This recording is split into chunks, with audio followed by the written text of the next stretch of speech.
कोई माता की उम्मीदों पे न डाले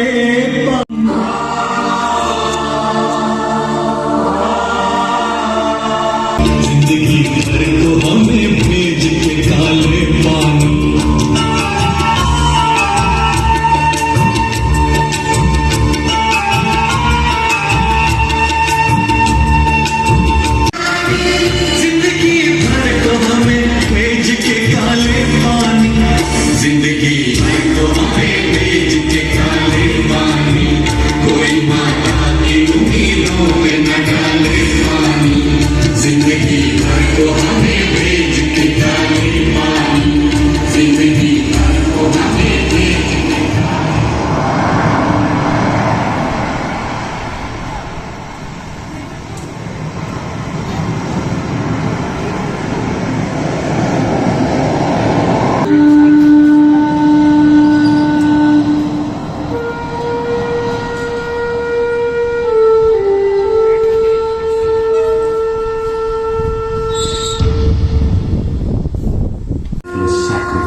who am the spirit of all those people who by their lives and deeds have transformed each particle of this land into a monument of liberty.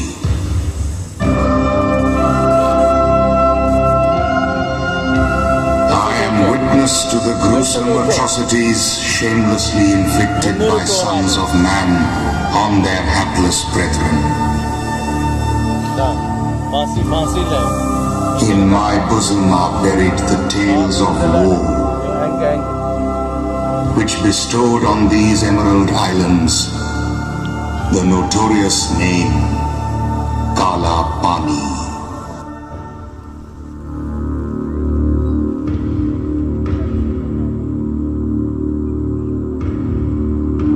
Let us start from the beginning.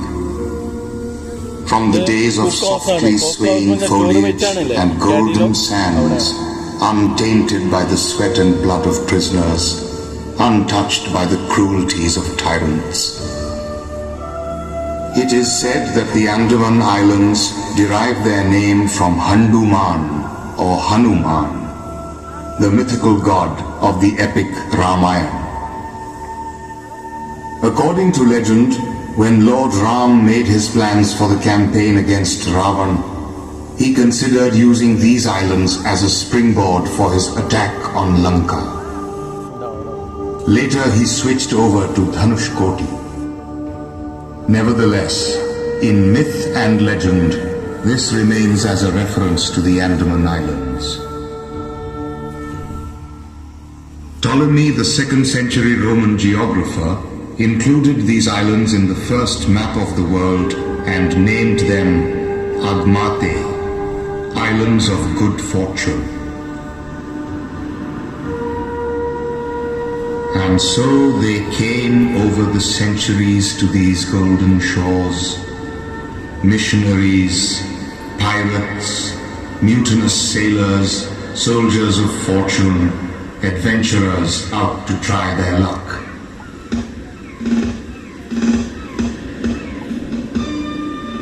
At the end of the 18th century, the East India Company sent Lieutenant Archibald Blair to establish a settlement on these islands. But the efforts came to naught, and for the next 60 years or so, these islands were ignored and relegated to the backwaters of history. Then suddenly, a thunderclap of events of the First Indian War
flames of rebellion and teach a lesson to the champions of liberty.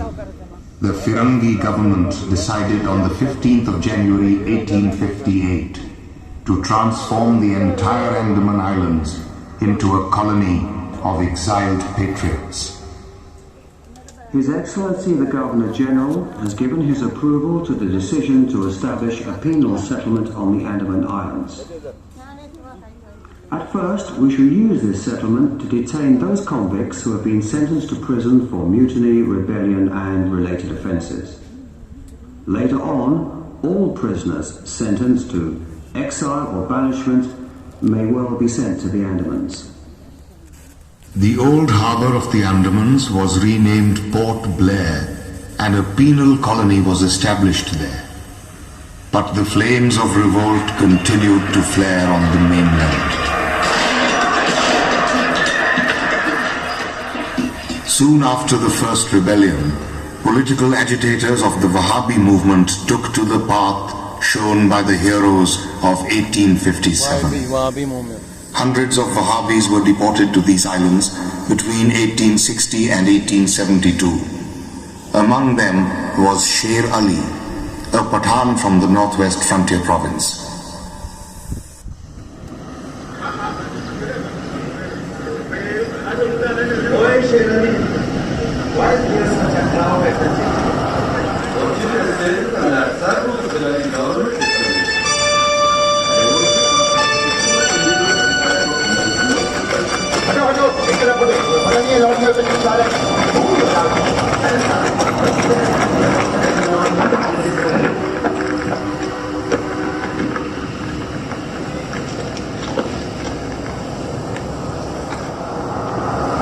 This way, my lord, this way. Well, Mr. Byrne, this is indeed a wonderful place. Especially that Harriet Beach. It is breathtakingly beautiful. Your Excellency, it is gratifying to know that you enjoyed your visit. Yes, yes. I was thinking all along that I would even accept imprisonment to live amidst all this splendor. Perhaps these convicts are not aware of the beauty around them. Else they would consider these islands paradise, not a penal colony. Truly said, my lord. Where is this guy? Where do you think you're going? Stop him! Stop that! I'll finish you up, you Ferengi tyrant! The barbarous treatment you did out to the wretched prisoners is intolerable!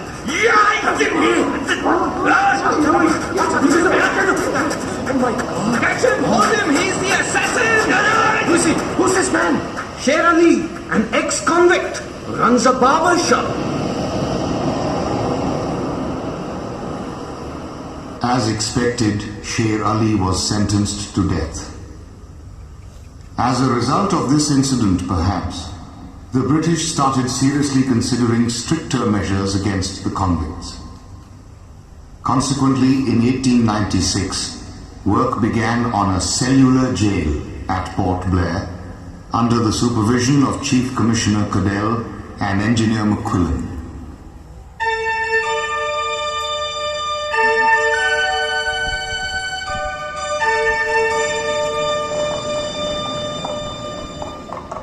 Well, Mr. McQuillan, have you completed your inspection? Yes, sir. We have surveyed the entire island. Who are you? I? I am your old companion, the people tree who prayed daily for his life while this jail was being built. There were many who thought that I too should be felled along with the other trees while the dense forest was being cleared. But somehow I escaped the axes and saws of the woodcutters. Then you must have observed the prisoners entering this jail from the very first day. Yes, indeed. I too am a witness, like you, to all that has happened in this jail. All the prisoners who entered these gates walked under my branches. And there was no end to them. As the cry for liberation increased, the British government began exiling and deporting patriots at the slightest pretext, even for writing a song, or publishing a pamphlet, or penning an article. But when the flames of freedom light up the hearts and souls of the people, how long can they be stopped? The advent of the 20th century saw an intensification in the struggle against foreign domination. Remember the incidents? The Alipur conspiracy case, the Chittagong armory case, the Kakori case, the Lahore bomb case, the Mopla rebellion, the Nasik conspiracy. You can keep naming them till you lose count of their number. It was during this phase that a new breed of convicts set foot in the Cellular jail. The revolutionary freedom fighters. And what a valiant set of people they were. Swinging and swaying to songs of liberty, they would enter these gates as though they were on their way to a temple, not to a prison. सरफरोशी की तमन्ना अब हमारे दिल में है, सरफरोशी की तमन्ना अब हमारे दिल में है। देखना है जोर कितना बाजुए था दिल में है, सरफरोशी की तमन्ना अब हमारे दिल में है, सरफरोशी की तमन्ना अब हमारे दिल में है।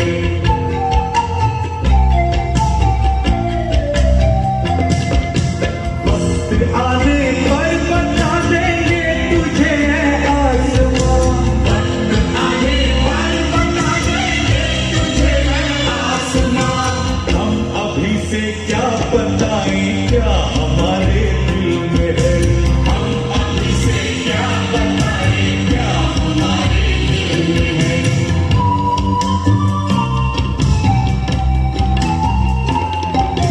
ऐ शहीदे मुल्को मिल्लत तुझ पे भी दुनिया निसार, ऐ शहीदे मुल्को मिल्लत तुझ पे भी दुनिया निसार। अब तेरी हिम्मत का चर्चा है कि महफिल में है, अब तेरी हिम्मत का चर्चा है कि महफिल में है।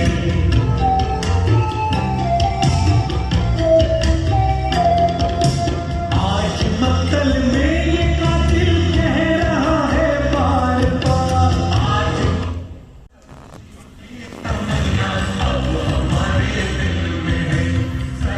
these warriors of freedom had come from all parts of the country.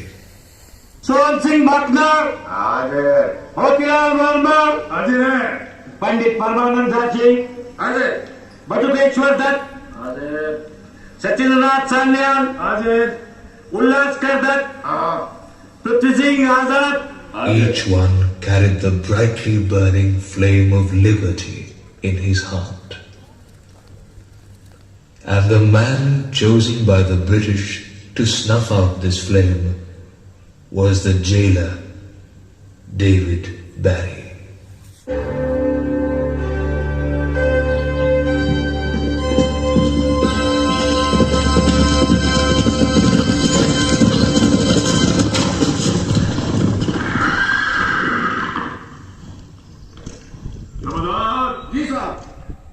Have the new prisoners come? Ji, Sarkar, they're all standing in line. Right. Listen well, you prisoners. We tame lions here. You see those walls? Do you know why they are so low? Because no one can escape from here. All around for 1,000 miles, there is nothing but sea. And now, look at me. In Port Blair, I am God. David Barry. Thus, in the crowded, filthy, damp environs of the Cellular jail, the prisoners continued their struggle for survival. The stifling atmosphere of the cells, resounding with the clank of chains, curses and abusive epithets of the warders and the clamor of tortured prisoners was enough to unnerve even the hardiest of them. But there were many for whom this atmosphere was an inspiration to confront tyranny and oppression. Among such prisoners, Veer Vinayak Damodar Savarkar is held in great esteem. Shri Mahan Mangale Shivaspade Shubhade Swatantrate Bhagavati Tvamaham Yashoyutam Vande Yashoyutam Vande.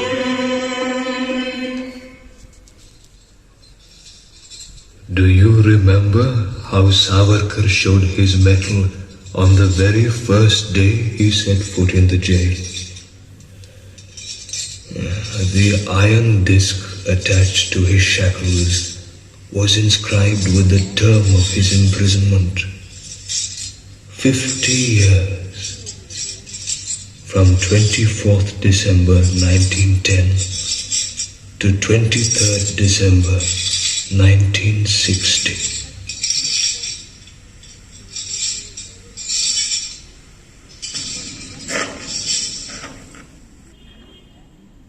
Well, Savarkar, you are sentenced to 2 life terms. The government shall release you after 50 years. Mr. Perry, do you think you and your government will still be here till then? Savarkar had no doubt that the British would no longer be able to douse the fires of freedom blazing in the hearts of Indians. It was this indomitable faith which gave him the courage to spend 10 long years in just one cell. He was deemed to be very dangerous and put under strict surveillance.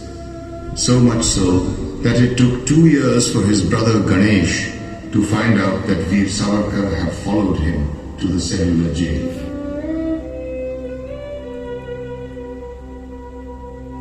Years of anguish. The brutalities of prison personnel, the soul-shattering labor, and the bleak desolation of prison life were telescoped in the close confines of the cell. 4 out of 7 blocks had hand-operated oil presses installed in the cells.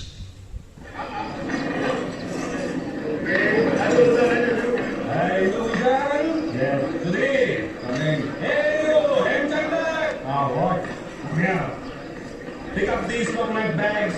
Each bag has 50 pounds of coconuts. Take a bucket with you and run up to your cell on the 3rd floor. By evening, each of you must crush out 30 pounds of coconut oil on the machine up there. How is that to be done? Those machines operate by hand. No arguments, you swine. The hands who throw bombs and fire pistols can very well operate these machines. Now go quickly and do the job. And the rest of you over there, stop chopping those trees.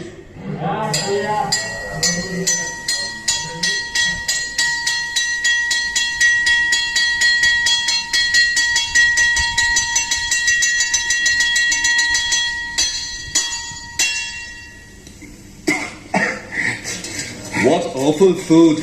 Rice full of gravel, sand in the vegetables, and maggots in the cereal. You call this food? This muck? And look at the utensils.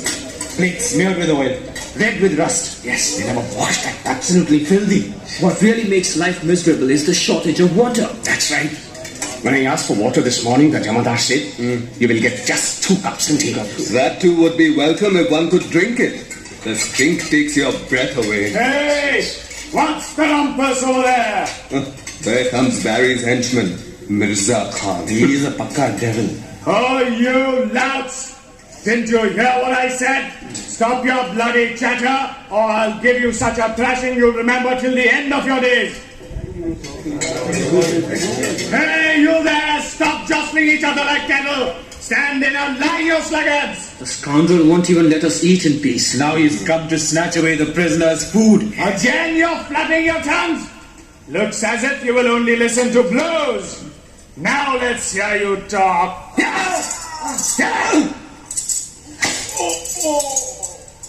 Abusing and beating the prisoners was an everyday occurrence, whether they were eating or working.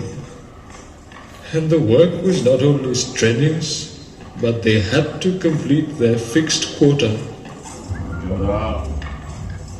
Jonah! Ji sir! What are the prisoners working on today? Pounding coir out of coconut husks. How much have they done till now? I will find out, sir. No! I will find out. Go bring my chair and put it here. Very well, Sarkar. You prisoners are a bunch of rogues. Now I'll see how you avoid working. Sir, your chair. Take away. Now I'll sit his idle. If they are, beat them and thrash them. But get the quota completed. But despite threats and thrashings, often the quotas remained unfulfilled. The punishment inflicted then was ruthless and barbaric. Jonah! Jesus! Put this bloke in sackcloth for 2 days. No ration for him from tomorrow. Just 2 cups of boiled rice. Now this fellow here, it's the first time he's failed to fulfill his quota. Keep him in handcuffs for 1 week. This man is an insubordinate rascal. Put him in chains. Solitary confinement for this scoundrel. Give him his task in his cell. You then. This is the 5th time you have not fulfilled the quota. I will teach you a lesson you'll never forget. Jonah! Caning for this man here. Take him to the rack. Come on, hurry up.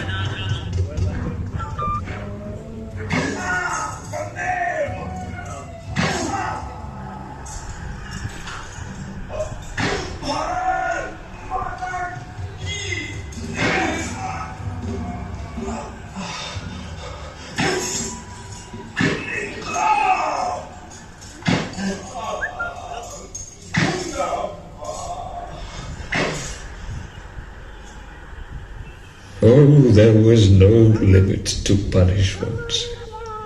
But more than the punishment, the back-breaking labor and the never-ending quotas embittered the lives of prisoners, especially when they were yoked to the oil presses and forced to go round and round, hour after hour.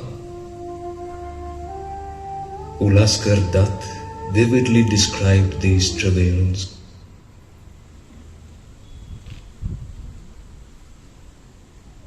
Ulaskar! You rascal, I have been telling you for a week now, you must share your food with me. But you won't comply without a fuss. If I share this meager food with you, what will I eat? As it is, the food is ration. I won't part with even one morsel. So you won't, you knave? No, I will not. Then take this!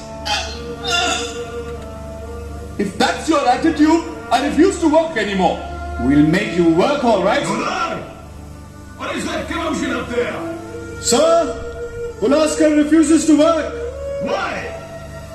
Why do you refuse to work? These uncouth jamadars treat us like animals, and I'm not going to work in such conditions. You scoundrel! This is a prison, not a playground. If you flout the discipline of my jail, I'll tear you apart limb from limb. Mr. Barry, you can tear me apart if you wish. You have control over my body. But I am master of my soul. Your work offends my conscience. So, you won't work? No, I won't. I won't. I won't. Jonah! Jesus! Put him in chains and hang him by his hands in his cell for a week. Thrash all the mischief out of him. As a result of all this beating and torture, Ulaskar stopped eating or speaking after the week was up. The warders thought he was going out of his mind.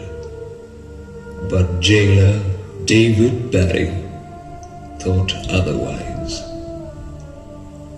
He ordered that Ulasker be given electric shocks to find out whether he was really mad or just feigning.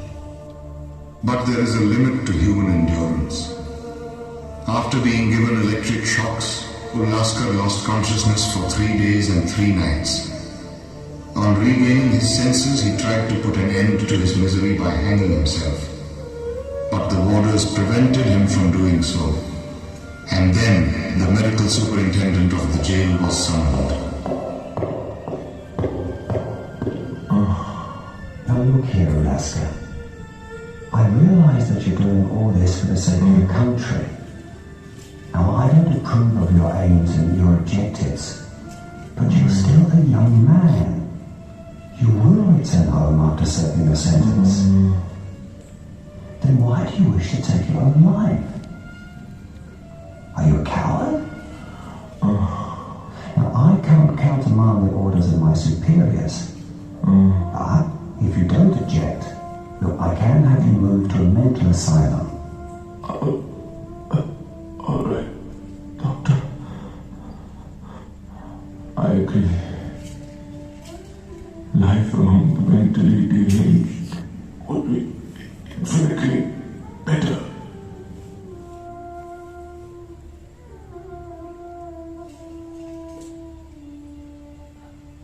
Ulasker's suffering had no effect on jailer Barry. He remained unmoved. After Ulasker departed, Barry taunted Savarkar about it.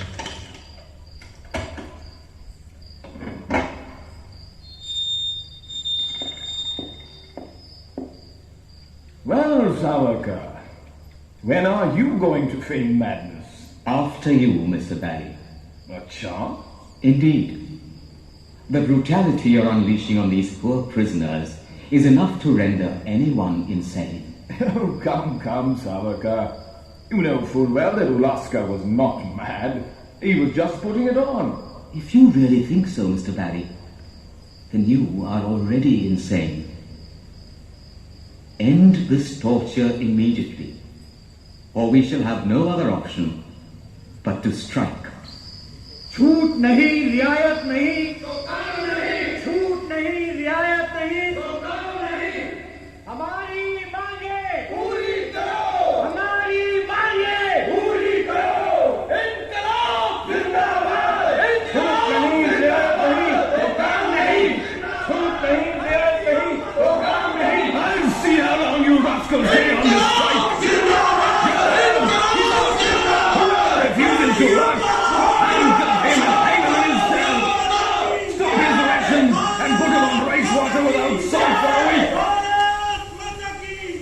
And so the prisoners resorted to the final strategy available to them, and a long series of strikes took place.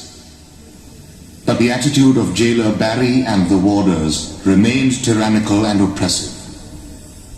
By and large, the prisoners of the Cellular jail lived in hardship and misery. In the staid, solitary atmosphere of the prison, even the chirping of a bird acted as a balm for the aching limbs and tortured minds of prisoners. The croak of a frog was music to ears numbed by insults and abuses. It would be ungrateful not to mention the only joy of the Cellular jail. The serene music of the bulbuls. Swarms of bulbuls would alight chirping and trilling on the coconut kernels, and were a source of great happiness. I would listen to their song, hour after hour, to keep my mind from ruminating about the desolate surroundings. I knew that I could not teach them my language. If it were possible, I would teach them songs of liberty, so that if someone wished to know where I had been imprisoned, he would be told, look for the cell where the bulbuls sing songs of patriotic love. That is Savarkar's cell. Savarkar must have indeed needed the solace given by the bulbuls, because right across his cell were the gallows. 4 cells on the ground floor had been set apart for the convicts sentenced to death.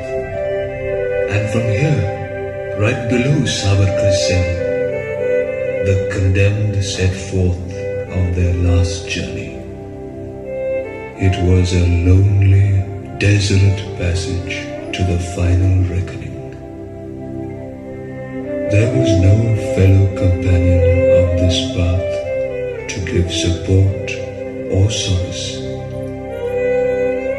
Between the cells and the gallows, the last rites were administered. The prisoners took their ritual bath. The priest chanted scriptures. And then a few stone steps led to the trapdoor and the ultimate darkness.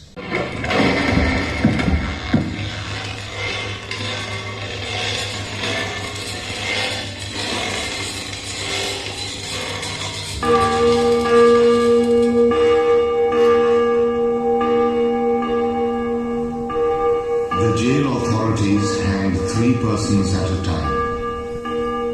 The big bell atop the central tower would toll, marking the moment of each execution.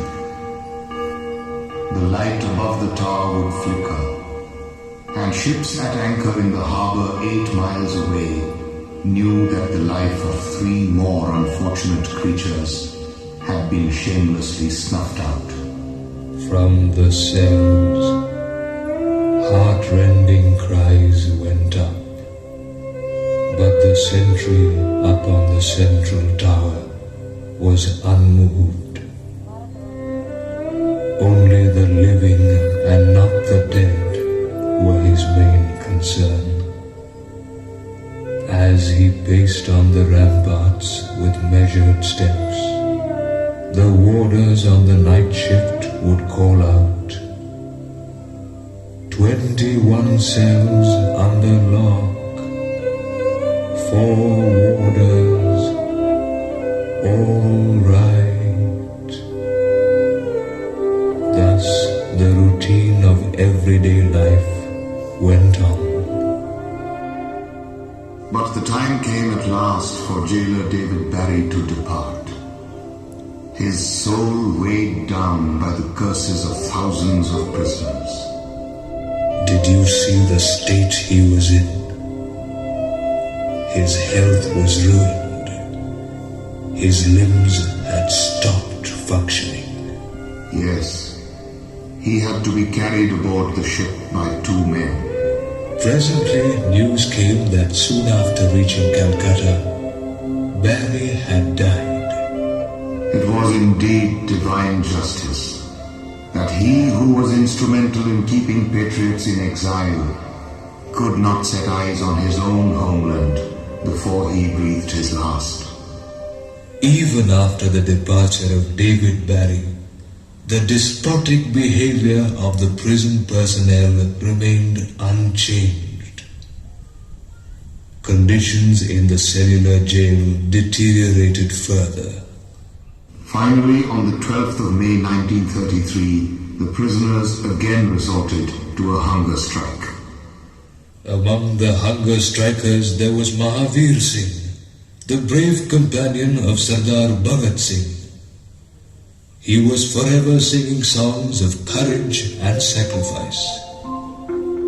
ना मुँह छिपा के जिए और ना sir झुका के जिए, सितमगरों की नजर से नजर मिला के जिए, बस एक रात अगर कम जिए तो हैरत क्यों कि हम जहां में मशालें जला On the 5th day of the hunger strike, the authorities began force-feeding the prisoners. Mahavir Singh resisted with all his strength. You tyrants! Are you not aware of the stuff we have laid up? You may kill us, but we shall never yield to your torture! Nicobar! Cellular! We have orders to feed you. Tell them that. Already, your utmost. I will not submit to force. On the other hand, I should listen to his legs. Because I put them in prisoners.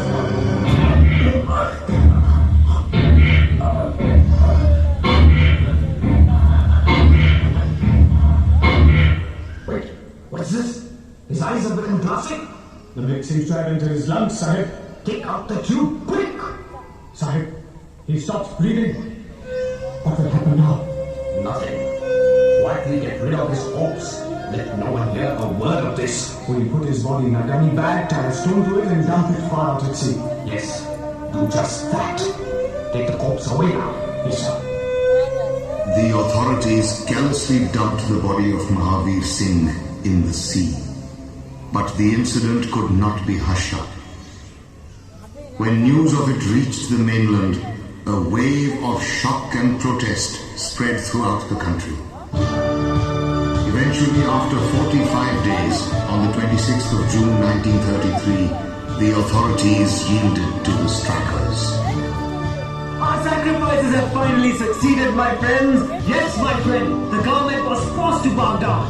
Now we shall be allowed to receive newspapers, books and magazines. The cells are being fitted with electricity and the workload will also decrease. Now we'll be able to sit together, study together, take part in sports and other activities. All this is a result of the struggle waged by our brave comrades. They even laid down their lives to clear our path. We should make the most of this change. We must assume that study was interrupted when we came here. Yes, you are right. Much remains to be accomplished. I suggest that you organize a meeting and then arrange proper classes to teach history, economics, philosophy, political science and other natural sciences. Yes, it's a very good idea. Yes, wait. Yes. But the country was still under foreign bondage, though the constitutional reforms of 1937 had led the way to the formation of ministries by the Indian National Congress in many provinces. And to assist in the march towards freedom, the prisoners of the Cellular jail also raised their voices.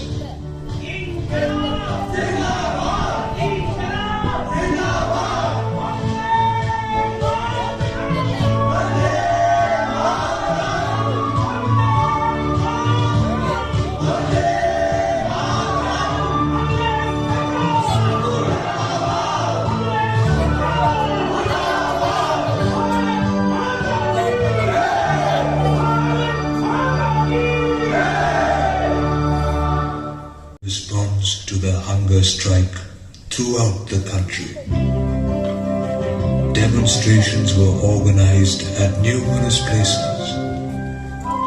Political prisoners on the mainland joined in sympathy. Pandit Jawaharlal Nehru, on behalf of the Congress Working Committee, and Gurudev Tagore appealed to the prisoners to give up their hunger strike.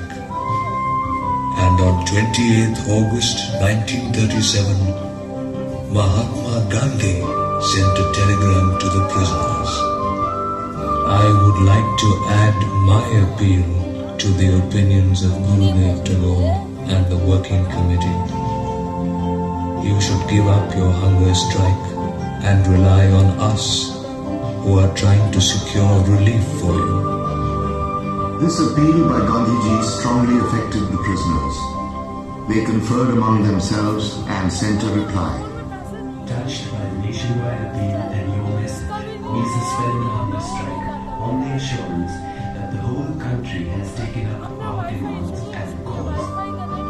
After a glorious struggle of 36 days, the prisoners again emerged victorious.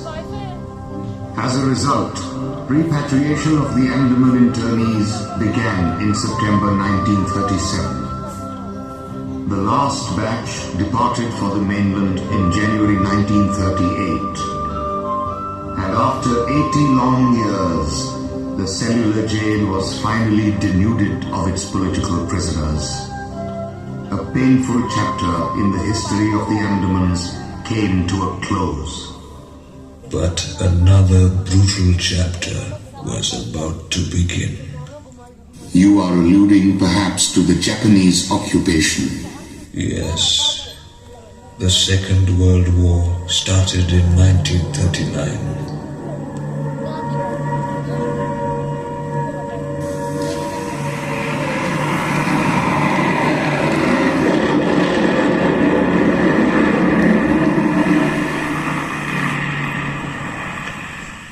And the Japanese landed here in 1942.